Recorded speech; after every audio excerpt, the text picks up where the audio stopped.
Bienvenue au conseil municipal de l'Ange-Gardien du 3 août. Nous allons débuter avec la séance du conseil municipal. Par la suite, nous allons rencontrer le maire, M. Louis XVI, afin de discuter des bons états financiers de la municipalité. Nous allons également aborder la route 315. On se retrouve donc tout de suite après le conseil. Bonsoir, bienvenue à la réunion publique de la municipalité de l'Ange-Gardien du 3 août 2021.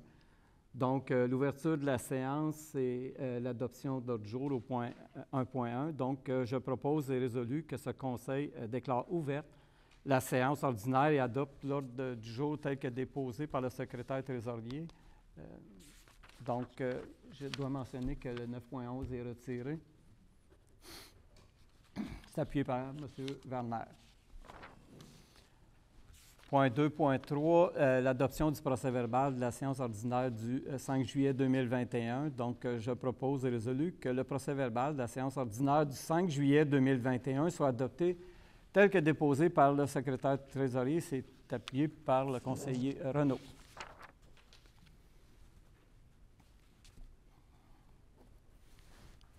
Donc, le rapport d'activité mensuel, il n'y en a pas ce mois-ci. Au point 3.2, questions des gens du public. Est-ce qu'il y a des questions des gens du public? Monsieur Descarreaux, est-ce que nous avons des questions? On a des questions écrites, je ne sais pas s'il y a d'autres. Non, il n'y a pas de... Oui. Question reçue par écrit de M. Angus Bédard du Chemin-Cadieux.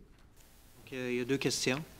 La première, le nombre croissant de nouveaux projets domiciliaires dans le secteur des chemins Pierre-Laporte, La Marche, Minot et Jeté a fait exploser le nombre de camions lourds qui utilisent nos routes et de plus en plus d'entre eux utilisent constamment leurs freins moteurs, ce qui ne fait rien pour améliorer notre qualité de vie. Pour résoudre ce problème, une demande a été faite auprès de la municipalité pour installer des affiches interdisant l'utilisation de freins moteurs, comme celles qui se trouvaient ailleurs sur le territoire, mais au lieu de faire cela, la municipalité a décidé d'enlever les affiches existant en plus de ceux qui disaient merci de ne pas utiliser vos freins moteurs. Monsieur Louis XVI, pouvez-vous nous expliquer pourquoi la municipalité a-t-elle décidé d'enlever les affiches existantes? Merci de votre question, M. Bédard.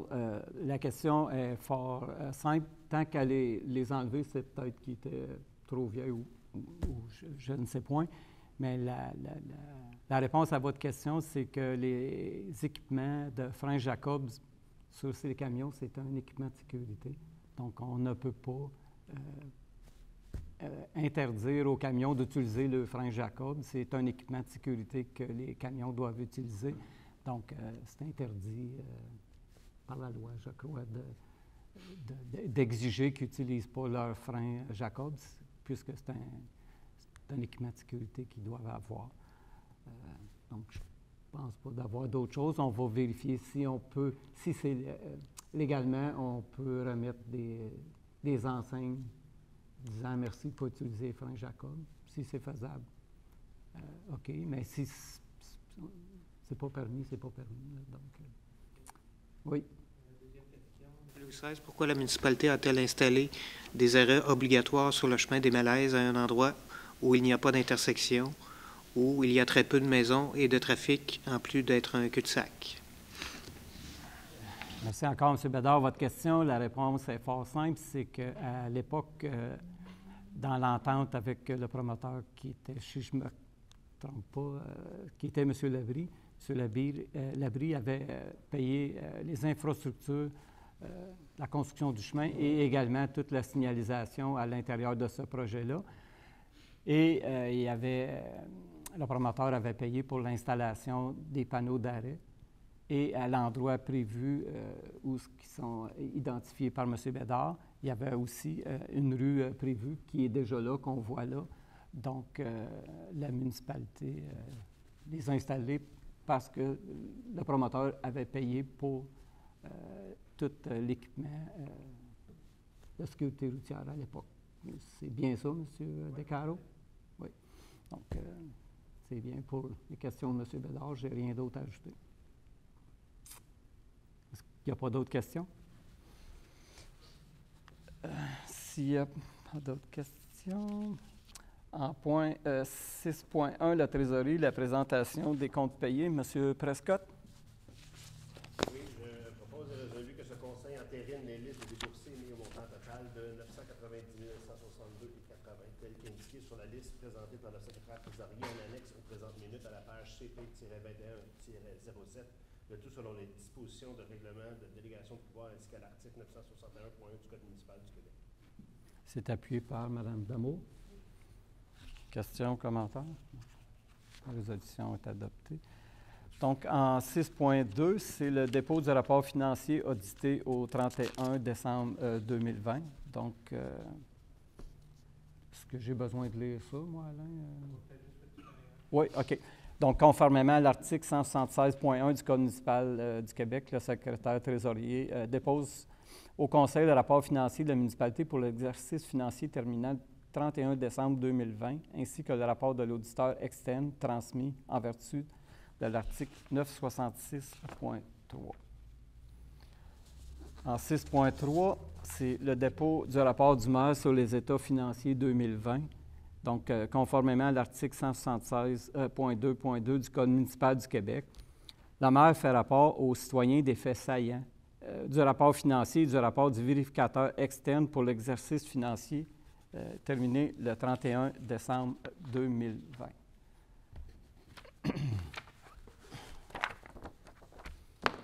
Donc, excusez. Donc, mesdames, messieurs, chers collègues, membres du Conseil, c'est avec plaisir que je vous présente à titre de maire et tel qu'exigé par la loi, mon rapport sur les états financiers audités de la municipalité pour l'exercice financier terminé le 31 décembre 2020. Mentionnons qu'en raison de la pandémie de coronavirus, la date limite pour déposer le rapport financier audité et le présent rapport a été reporté par le ministère des Affaires municipales et de l'Habitation. Les états financiers et rapports de l'auditeur pour l'année 2020. Le rapport financier 2020 préparé par la Direction générale a été audité par la firme Lacroix et Associés. Mentionnons en premier lieu que les rapports de l'auditeur externe sur les états financiers et sur le taux global de taxation réelle ne comportaient aucune réserve et confirment que nos états financiers donnaient dans tous leurs aspects significatifs une image fidèle de la situation financière de la municipalité au 31 décembre 2020. Ainsi que des résultats de ses activités, de la variation de ses actifs financiers nets et de ses flux de trésorerie pour l'exercice terminé à cette date, le tout conformément aux normes comptables canadiennes pour le secteur public. La situation financière, je suis très fier de souligner que la situation financière de la municipalité au 31 décembre 2020 était toujours très enviable avec des excédents accumulés totalisant de 17 473 272. Ces excédents sont constitués d'actifs financiers pour 4 596 293 et non financiers, principalement des immobilisations de 24 588 799 et de passifs de 11 967 162 composés principalement de la dette à long terme. L'état des résultats, en ce qui concerne plus spécifiquement l'année 2020, celle-ci s'est soldée par un excédent de fonctionnement à des fins fiscales de 925 610 et un excédent d'investissement à des fins fiscales de 152 458 L'excédent de fonctionnement particulièrement élevé est essentiellement dû à une croissance sans précédent du marché de la construction neuve et aux transactions immobilières, également en forte hausse dans notre municipalité en 2020. Ces deux éléments ont généré des revenus plus importants au niveau de la taxe foncière, sur les nouvelles constructions, des droits de mutation, sur les ventes de propriétés et sur les tarifs pour les permis. L'aide financière accordée par le gouvernement du Québec dans le cadre de la pandémie de COVID-19 a également eu un impact positif sur les résultats de l'année 2020. Soulignons que près de 70 % de nos revenus totaux proviennent de différentes taxes foncières, taxes directes et tarifications, soit de 6 471 718. Quant aux dépenses de fonctionnement, la plus grande part, 27 % va à la voirie, suivi de près par la sécurité publique à 23 %. L'excédent d'investissement est dû au financement obtenu pour des projets qui seront complétés en 2021. L'amélioration des chemins municipaux a représenté plus de 84 % des investissements réalisés en 2020, lesquels totalise plus de 2 800 000 $. La dette à long terme, au 31 décembre 2020, notre dette à long terme totalisait 10 218 600 $. Notons qu'une bonne part de ces emprunts, 22 % est remboursée au moyen de taxes spéciales d'amélioration locale suite à des projets de pavage de chemins de quartier. Des subventions totalisant 148 351 $ sont également à recevoir du gouvernement du Québec pour le remboursement d'une partie de ces emprunts. Au niveau des immobilisations, en ce qui concerne nos immobilisations, celles-ci totalisent 24 588 799 $ et sont composées en majeure partie, 64 % d'infrastructures routières. Les bâtiments municipaux, ont quant à eux une valeur nette de 3 258 051 $. La conclusion. Donc, malgré une année difficile marquée par la pandémie de coronavirus, par les mesures sanitaires exceptionnelles qui ont découlé, l'année 2020 s'est conclue sur une excellente note au niveau financier pour notre municipalité. Je tiens à remercier mes collègues du conseil municipal pour leur collaboration et tout le personnel pour sa gestion rationnelle et consciencieuse des ressources municipales et pour leur résilience qui nous ont permis de traverser cette crise sanitaire sans dommages majeurs. Sur ce, Mesdames, Messieurs, je vous remercie pour votre confiance et vous souhaite une belle fin de saison estivale. Le maire. Également, Monsieur le directeur général, je m'étais mis une note. Moi, j'aimerais premièrement te remercier, toi, à la direction générale, ainsi que Maud, tous les employés municipaux pour le travail exceptionnel qu'ils ont fait durant cette période particulière. Également, le service d'urbanisme qui a livré, qui a fait un travail exceptionnel de tous les employés qui étaient là avec M. Rochon et l'équipe, toute l'équipe d'urbanisme qui a fait un travail plus qu'exceptionnel, pardon. Également au niveau de M. Raymond Bond, la direction des pompiers, des premiers répondants, eux aussi qui ont dû faire beaucoup d'efforts dans cette situation particulière-là. Écoutez, je suis comme maire, puis je suis certain que mes collègues conseillers et conseillères vont joindre à moi pour en tout cas, remercier sincèrement tout le personnel pour ce travail exceptionnel-là et surtout avec les bonnes nouvelles au niveau financier qui sont excellentes pour la municipalité. Donc, merci Alain pour tout ton travail, toute ton équipe. Merci de ton leadership, surtout. C'est beau.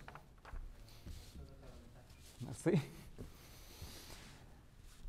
Donc, sur ce, là, on va passer aux mauvaises nouvelles. Non, c'est une blague. Des bonnes nouvelles. L'avis de motion 7.1, M. Renaud. Oui, je donne l'avis de motion de la présentation conformément à l'article 445 du Code municipal du Québec, que le règlement suivant, dont copie est remise à ce jour à chacun des membres du Conseil, sera présenté pour adoption à une prochaine séance du Conseil. Le titre, c'est le règlement 2021-011, modifiant le règlement 98-003 relatif au zonage afin d'ajouter des usages permis dans les zones industrielles. Conformément à l'article 445 du Code municipal du Québec, le projet de règlement est déposé en même temps que l'avis de motion.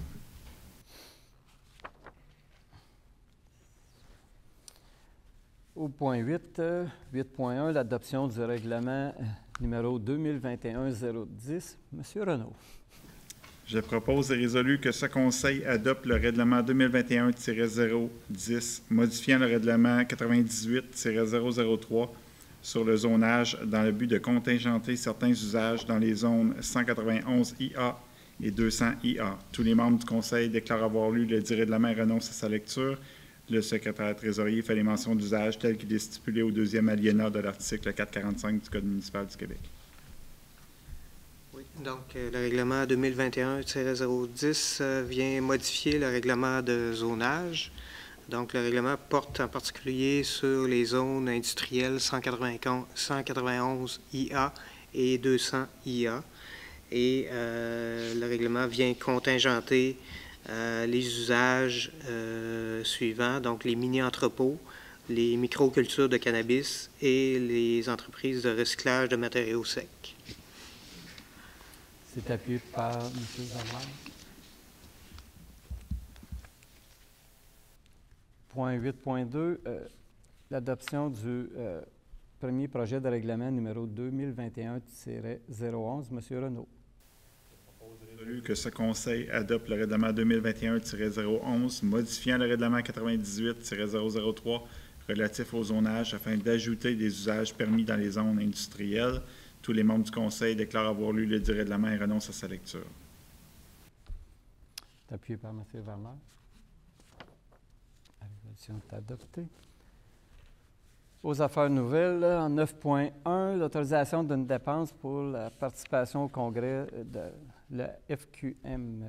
Monsieur Renaud. Tandis que le congrès de la Fédération québécoise des municipalités, la FQM, aura lieu à la fin septembre prochain à Québec, attendu que des sommes ont été prévues au budget pour permettre la participation de membres du Conseil à ce congrès. En conséquence, je propose résolu que ce Conseil autorise une dépense de 3 500 $, c'est ce qu'on avait dit, taxes incluses pour l'inscription de 3 membres du Conseil, incluant le maire, au congrès de la FQM qui aura lieu à Québec. De plus, ce Conseil autorise les dépenses de déplacement et de séjour des participants à ce congrès, le tout conformément à la politique en vigueur. Les fonds à cette fin seront pris au poste budgétaire 02-16001-454, Formation Conseil. Appuyé par Mme Damour. La résolution est adoptée. 9.2, liste des immeubles devant être vendus pour non-paiement. Mme Damour. Le secrétaire trésorier soumet au Conseil pour examen et considération un état des taxes foncières dues à la municipalité à la date du 2 décembre 2021 afin de satisfaire aux exigences de l'article 1022 du Code municipal de la province de Québec. En conséquence, je propose et résolu que le dit état soit et est approuvé par le Conseil, que le secrétaire trésorier, directeur général, prenne les procédures requises aux fins de faire vendre par la municipalité régionale de Comté, la MRC des Collines de l'Outaouais, tous les immeubles de la municipalité dont les taxes foncières qui les grèvent n'ont pas été payées. C'est appuyé par M. Renaud. La résolution est adoptée. 9.3, pour autoriser le secrétaire trésorier et son représentant à enchérir pour l'acquisition de certains immeubles mis en vente pour défaut de paiement de taxes. M. Werner. De l'Ange Gardien peut enchérir et acquérir des immeubles mis en vente pour taxes municipales impayées, et ce, conformément à l'article 1038 du Code municipal. Attendu que certains immeubles seront mis en vente pour défaut de paiement de taxes, et ce, selon la résolution portant le numéro 2021-08. Attendu que ce Conseil croit opportun d'autoriser le secrétaire trésorier, directeur général ou un représentant à enchérir et acquérir certains immeubles mis en vente pour défaut de paiement de taxes. En conséquence, je propose et résolu que, conformément aux dispositions du Code municipal, ce Conseil autorise le secrétaire trésorier, directeur général, M. Alain Descarreaux, ou son adjointe Maude Saint-Amour, à enchérir pour et au nom de la municipalité pour certains immeubles faisant l'objet de la vente pour défaut de paiement de taxes à être tenu le 2 décembre 2021, et ce, jusqu'à concurrence des montants de taxes en capital, intérêts et frais. Appuyé par M. Prescott. La résolution est adoptée. 9.4, autorisation d'une dépense pour l'installation de lampadaires dans certains parcs. Mme Damour. Attendu que la municipalité a reçu des demandes pour que les terrains de pétanque dans les parcs Glenhamune et des Sables soient éclairés, en conséquence, je propose et résolu que ce Conseil autorise une dépense de 14 100 $ plus taxes pour l'installation de 2 lampadaires LED dans chacun des parcs de Glenhamune et des Sables, incluant le câblage, les interrupteurs, une cellule photométrique et l'installation. De plus, cette dépense inclut la fourniture et l'installation de poteaux de 25 pieds en aluminium pour le parc des Sables.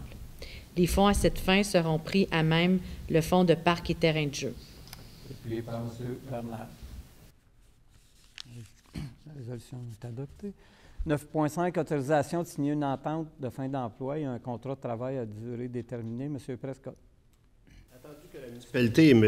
François Rochon ont décidé d'un commun accord de mettre fin au lien d'emploi qui lie M. Rochon à titre de directeur de l'urbanisme et du développement durable pour la municipalité, attendu que les deux parties ont convenu d'un commun accord de confier à M. Rochon un nouveau poste de chargé de projet relevant directement de la direction générale dans le but de supporter cette direction dans divers projets pour une durée déterminée, soit jusqu'au 3 décembre 2021. En conséquence, je propose et résolu que ce conseil autorise le maire et le directeur général à signer, pour et au nom de la municipalité, une entente de fin d'emploi avec M. François Rochon concernant son poste de directeur de l'urbanisme et du développement durable et à signer un contrat de travail à durée déterminée avec M. Rochon pour un poste de chargé de projet jusqu'au 3 décembre 2021. Appuyé par M. Renaud. C'est bien, la résolution est adoptée. 9.6, mandat à Maître Hubert Côté, relais expert conseil. M. Prescott. Attendu que le Syndicat canadien de la fonction publique, section locale 4394, a déposé le grief numéro 2021-05-02. Attendu que les recommandations de Maître Étienne Morin et les bonnes pratiques en pareilles circonstances. En conséquence, je propose et résolu que ce conseil mandate Maître Hubert Côté de la firme Relais Expert Conseil pour effectuer une enquête et produire un rapport portant sur les allégations contenues au grief numéro 2021-05-02. De plus, ce conseil mandate Maître Étienne Morin pour rédiger et faire parvenir la lettre mandat à Maître Hubert Côté. Donc, c'est appuyé unanimement. Bien ça. La résolution est adoptée. 9.7, condoléances. Attendu que Mme Réjeanne Bertrand-Lavigne, belle-mère de Mme Nicole Jean, employée au département de l'urbanisme, est décédée le 25 juillet 2021. En conséquence, je propose et résolu que le conseil municipal de l'Ange-Gardien offre à Mme Jean, à son conjoint Robert Lavigne, ainsi que toute sa famille, ses plus sincères condoléances à la suite du décès de Mme Bertrand-Lavigne, et c'est appuyé unanimement. En 9.8, condoléances. Attendu que Élie Chartrain, fils de M. Éric Chartrain, membre du comité consultatif d'urbanisme, est décédé tragiquement le 22 juillet 2021.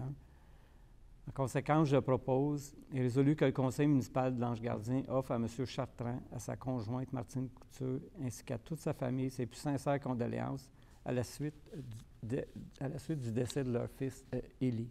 C'est appuyé unanimement. En 9.9, l'approbation d'une offre d'achat pour un terrain dans le parc d'affaires municipal. M. Werner. Attendu que la municipalité a reçu une offre d'achat de la compagnie Ébénisterie Qualité Incorporée pour un terrain situé sur le chemin Henri-Chartrand dans le parc d'affaires municipal. Attendu que l'acheteur souhaite y établir une entreprise d'ébénisterie spécialisée dans les armoires commerciales. Attendu que l'offre est conforme à la politique sur le développement du parc d'affaires, à l'exception du prix qui est légèrement inférieur en raison de la présence de rocs sur le terrain. En conséquence, je propose et résolu que ce conseil autorise la vente d'une partie du lot 6 437 780 du cadastre du Québec, d'une superficie de 10 986,9 mètres carrés pour la somme de 80 000 $ à la compagnie Ébénisterie Qualité Incorporée. De plus, ce conseil autorise le maire et le directeur général à signer pour et au nom de la municipalité l'offre d'achat pour le dit lot, ainsi que l'acte de vente tel que préparé par le notaire désigné par l'acheteur. Appuyé par M. Prescott. 9.10, autorisation d'une dépense pour l'achat d'une structure gonflable pour les activités communautaires de la municipalité. M. Werner. Gonflable pour les enfants de 0 à 5 ans pour ces activités communautaires extérieures. En conséquence, je propose et résolu que ce conseil autorise une dépense de 1 500 $ plus taxes pour l'achat d'une structure gonflable. Les fonds à cette fin seront pris au poste budgétaire 03 60 000 affectation aux activités d'investissement. 9.11 était retiré et 9.12, condoléances. Donc, attendu que M. Richard Junior Bissonnette, gendre de M. Rénal Bertrand, employé au département de la voirie, est décédé tragiquement le 23 juillet 2021. En conséquence, je propose et résolu que le conseil municipal offre à M. Rénal Bertrand et à sa conjointe, ainsi qu'à toute sa famille, ses plus sincères condoléances à la suite du décès de M. Richard Junior Bissonnette. Appuyé unanimement. Donc, la levée de la séance. Donc, je propose et résolu que la séance soit levée. C'est appuyé par M. Werner. Merci. Bonne soirée. Un grand merci, M. Louis XVI, d'être parmi nous aujourd'hui, encore une fois, pour parler du conseil municipal de l'Ange-Gardien. Oui. Et qu'avez-vous comme bonne nouvelle du côté de votre état financier? Donc, ben, c'est avec plaisir qu'on a présenté justement le résultat des états financiers et le rapport de l'auditeur pour l'année 2020.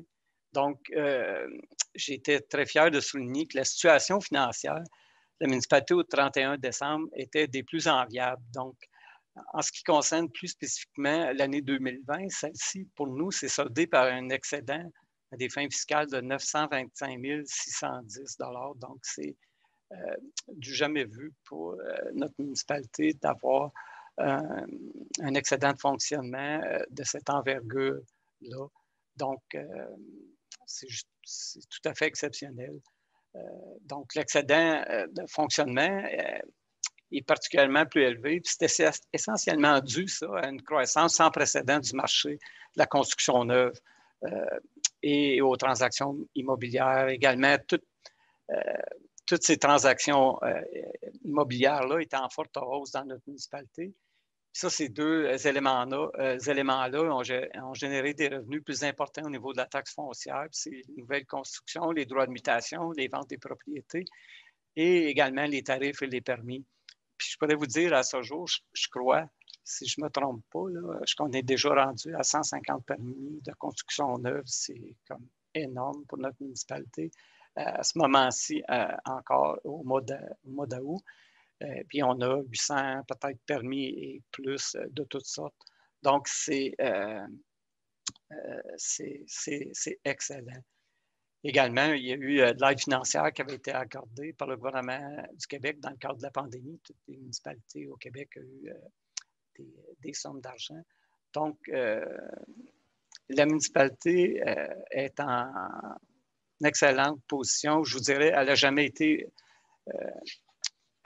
aussi en bonne position financière. Et ça, comme je vous dis, moi, c'est ma 26e année au conseil, et puis j'ai vu des années où, lorsque venaient les états financiers, où que les sommes qu'on dégageait à la fin étaient minimes. Donc, c'était pas beaucoup. Donc, on n'avait pas nécessairement beaucoup de marge de manœuvre pour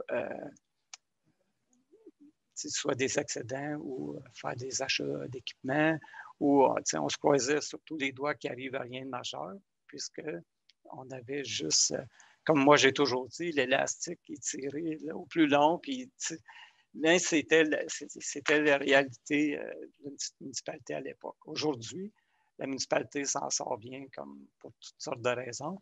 Et puis,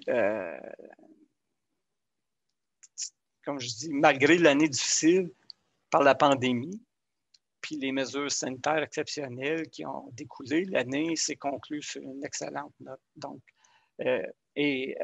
également, je prévois que l'année 2021 va être aussi bonne, sinon meilleure que 2020.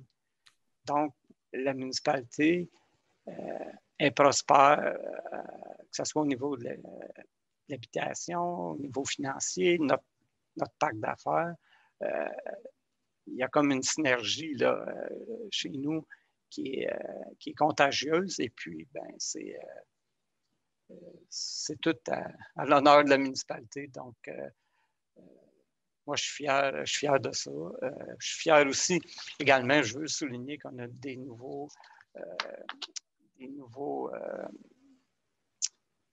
propriétaires qui ont acheté des terrains dans le parc d'affaires. Donc, il va y avoir des nouveaux commerces qui vont s'installer là, qui vont être encore créateurs d'emplois dans la troisième phase. Donc, c'est exceptionnel. Donc, la municipalité, le conseil est extrêmement heureux. Puis, en terminant, si tu me permets aussi, par rapport aux états financiers, je l'ai fait au conseil à la réunion publique, mais c'est important pour moi encore de remercier tous les employés municipaux pour le travail exceptionnel qu'ils ont fait durant cette période, particulièrement la direction générale avec Alain Maude au niveau du chef pompier, également Raymond qui est responsable des pompiers, des premiers répondants, mais surtout aussi le service d'urbanisme qui a livré la marchandise, qui a fait un travail exceptionnel dans l'émission des permis de maisons neuves, d'émission de permis de toutes sortes. L'équipe municipale a fait un travail exceptionnel dans ces conditions-là. et ont démontré un professionnalisme exemplaire. Donc, je suis comme maire, puis je sais et que le conseil est d'accord avec moi, qu'on est fiers du travail qui a été accompli, puis je souligne également le leadership de notre directeur général, M. Descarreaux, dans toute cette situation-là de la pandémie.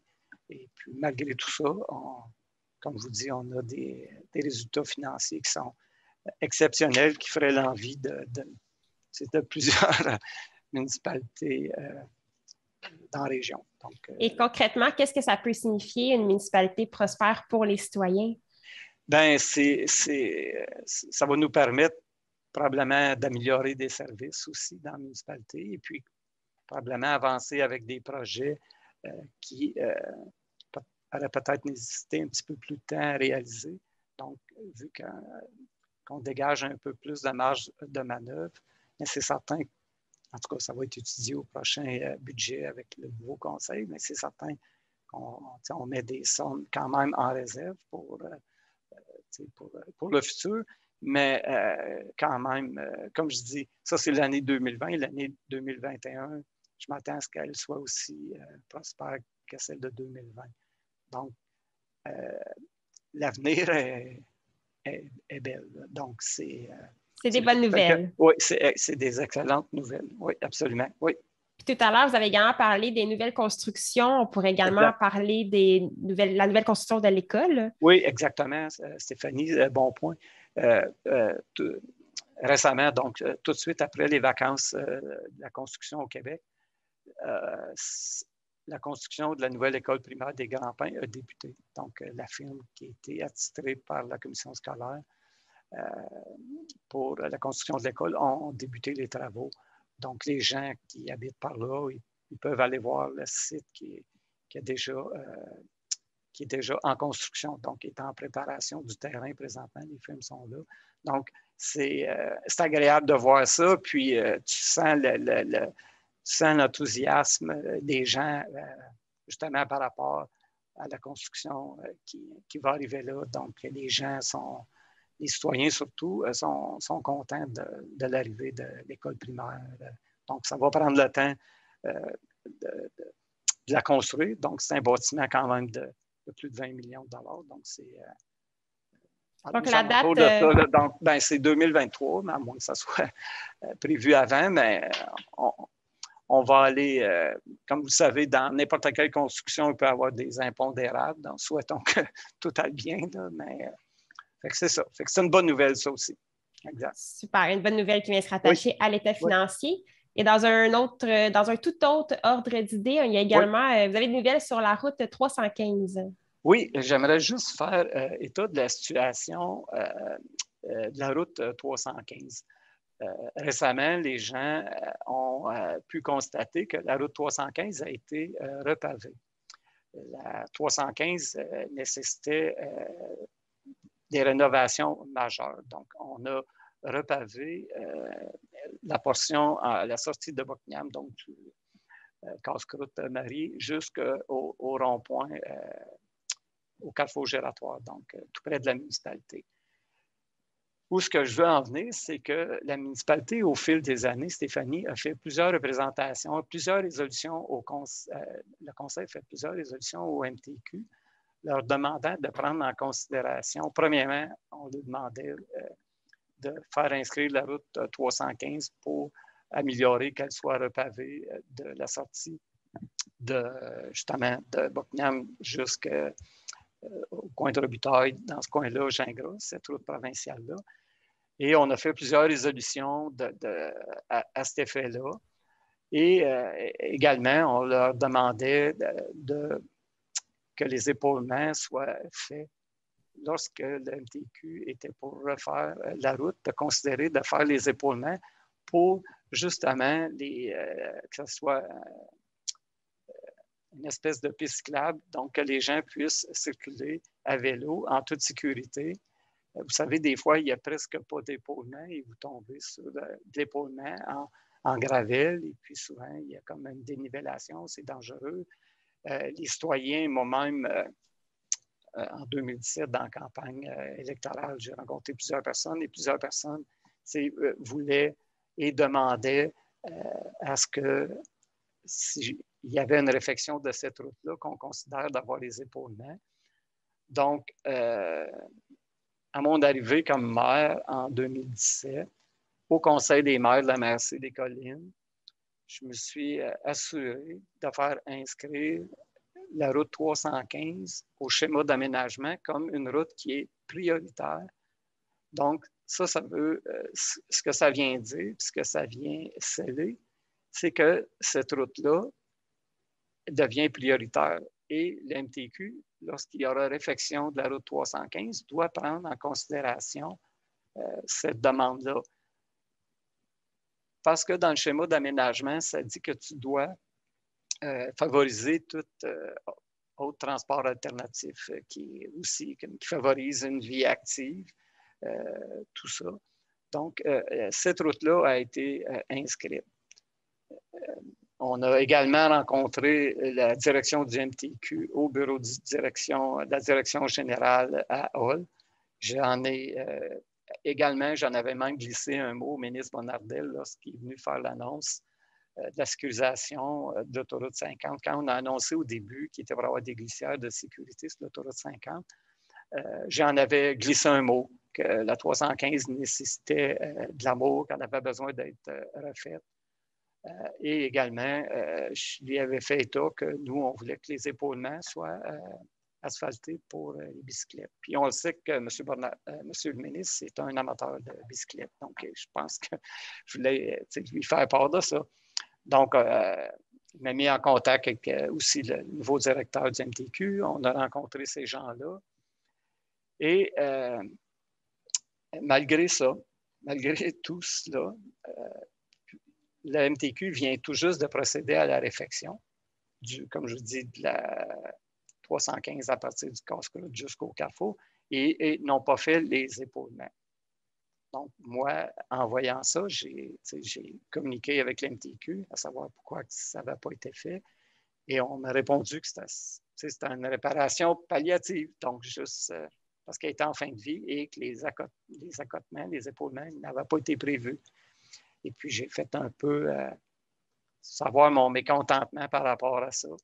On m'a répondu, bien, on comprend votre point, sauf que, comme vous le savez, les réseaux sociaux, et je pense que je ne vous apprends rien, les réseaux sociaux, des fois, c'est pas nécessairement ce qu'il y a de mieux, parce que les gens, on met des commentaires en blâmant le conseil que nous, la municipalité, on ne prend pas ça au sérieux, qu'on ne fait rien, qu'on n'a jamais rien fait, puis ça ne nous intéresse pas, alors que c'est complètement faux. Ça fait des années qu'on fait des résolutions avec le MTQ. On les a rencontrés personnellement. Comme je vous dis, de ma part, même au niveau régional, c'est inscrit au schéma d'aménagement. Et malgré tout ça, on vient de faire un bout, puis on n'a pas profité d'avoir ça. Donc ça, je veux que les gens, les citoyens, soient au courant, que c'est la responsabilité du MTQ et non de la municipalité de l'Ange-Gardien. C'est une route provinciale. Nous, on a tout fait pour que ça soit fait et ils n'ont pas fait. Malheureusement, ils n'ont pas fait. Regarde, malgré tout ça, je suis content que la 315 soit faite parce que c'était affreux comme chemin, belle la route, mais moi, je trouve dommage que ça n'a pas été fait. Puis, comme je dis, ben, moi, je me demande toujours, c'est quoi les autres régions du Québec qui ont que nous, on n'a pas. Donc, j'entends en faire part au ministre Lacombe, juste lui faire part de ça. Je trouve ça plate et j'espère que lorsqu'il y aura prochaine réflexion, même si c'est un peu plus loin du carrefour, en s'en allant aussi vers l'école, parce que il va falloir qu'on sécurise aussi cette portion de route-là aussi avec l'arrivée de la nouvelle école, qu'on va prendre en considération et que les gens vont pouvoir finalement partir, que ce soit du secteur du vol-à-voile, des arpents en verre, vont pouvoir descendre jusqu'à Buckingham en toute sécurité en vélo. Donc, c'est dommage. Puis le conseil a travaillé, a tout fait ce qui était dans son possible. Puis malgré ça, regarde, il n'y a pas d'épalement. Fait que c'est ça, je voulais juste mentionner ça par rapport à ça. C'est décevant, mais en même temps, je suis content puis je suis déçu. C'est pas fait. C'est ça. Un bon mélange d'émotions. Exact, oui, c'est ça. Donc, fait que sur ça, c'est tout ce qu'il y a. Est-ce que vous avez d'autres nouvelles à partager aux citoyens, autant concernant les commentaires sur les réseaux sociaux ou plutôt sur la COVID? Ben, moi, je pense que tant qu'au niveau des réseaux sociaux, moi, j'inviterais les gens, avant d'écrire des choses, tout ça, on peut nous appeler au conseil. On peut m'appeler, excusez, pas au conseil, on peut m'appeler à la mairie. Mon numéro de téléphone est là.